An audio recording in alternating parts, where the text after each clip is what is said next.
ಎಲ್ರಿಗೂ ನಮಸ್ಕಾರ.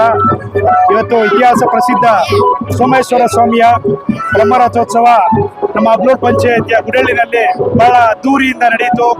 ಎಲ್ಲ ಶ್ರದ್ಧಾಚರಣೆಯಿಂದ ನಡೆಯಿತು.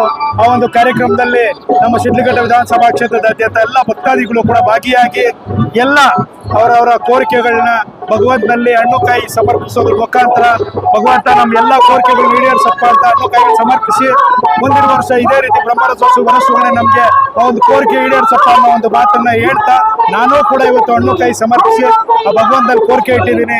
ಏನಪ್ಪ ನನ್ನ ಕೋರಿಕೆ ಅಂತಂದ್ರೆ ಶಿಡ್ಲಘಟ್ಟ ಕ್ಷೇತ್ರದಾದ್ಯಂತ ಸಕಾಲಕ್ಕೆ ಸರಿಯಾಗಿ ಒಳ್ಳೆ ಮಳೆ ಆಗ್ಲಿ ಬೆಳೆ ಆಗ್ಲಿ, ಯಾಕಂದ್ರೆ ಹೆಚ್ಚಾಗಿ ರೈತಾಪಿ ವರ್ಗ ಕೂಡೋದ್ರಿಂದ ಆರ್ಥಿಕವಾಗಿ ಸದೃಢವಾಗಿರ್ಲಿ ಎಲ್ಲ ರೈತಾಪಿ ವರ್ಗ.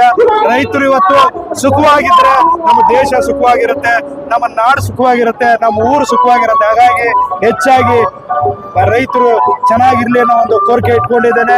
ಅದೇ ರೀತಿ ಓದ್ತಾ ಇರುವಂತ ವಿದ್ಯಾರ್ಥಿಗಳಿಗೆ ಎಲ್ರಿಗೂ ಒಳ್ಳೆ ಉದ್ಯೋಗಾವಕಾಶಗಳನ್ನ ಕೂಡ ದೊರಕಲಿ ಅಂದ್ಬಿಟ್ಟು ಇವತ್ತು ಆ ಭಗವಂತನಲ್ಲಿ ಕೋರಿಕೆ ಇಟ್ಕೊಂಡಿದ್ದೀನಿ. ಅದೇ ರೀತಿ ಇವತ್ತು ಸೋಮೇಶ್ವರ ಸ್ವಾಮಿಯ ಒಂದು ಬ್ರಹ್ಮರಥೋತ್ಸವಕ್ಕೆ ಎಲ್ಲರೂ ಕೂಡ ಇವತ್ತು ಉಪವಾಸದಿಂದ ಬಂದಿರ್ತಾರೆ.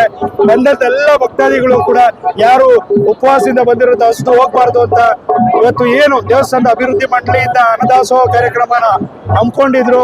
ಅದಕ್ಕೆ ನನ್ನ ಕಡೆಯಿಂದ ಕೂಡ ಏನೋ ಒಂದು ಸಹಾಯ ಮಾಡಬೇಕು ಅಂತ ತೀರ್ಮಾನ ಮಾಡಿ ಇವತ್ತು ನಾನು ಒಂದು 75,000 ರೂಪಾಯಿ ಊಟದ ವ್ಯವಸ್ಥೆ ಮಾಡಿಕೊಟ್ಟಿದ್ದೀನಿ. ವರ್ಷ ಆ ಭಗವಂತನ ಸೇವೆ ಸಲ್ಲಿಸೋದಕ್ಕೆ ಮತ್ತಷ್ಟು ಶಕ್ತಿ ಕೊಡ್ಲಿ. ನಮ್ಮ ಶಿಡ್ಲಘಟ್ಟ ವಿಧಾನಸಭಾ ಕ್ಷೇತ್ರದಲ್ಲಿ ಮುಂದೆ ಎಲ್ಲ ಜನರ ಒಂದು ಸೇವೆ ಮಾಡೋ ಭಾಗ್ಯ ಕೊಡ್ಲಿ ಅಂತ ಭಗವಂತನ ಕೋರಿಕೆ ಇಟ್ಟಿದ್ದೀನಿ. ಎಲ್ಲರೂ ಒಳ್ಳೆಯದಾಗಲಿ. ನಮಸ್ಕಾರ, ಧನ್ಯವಾದ.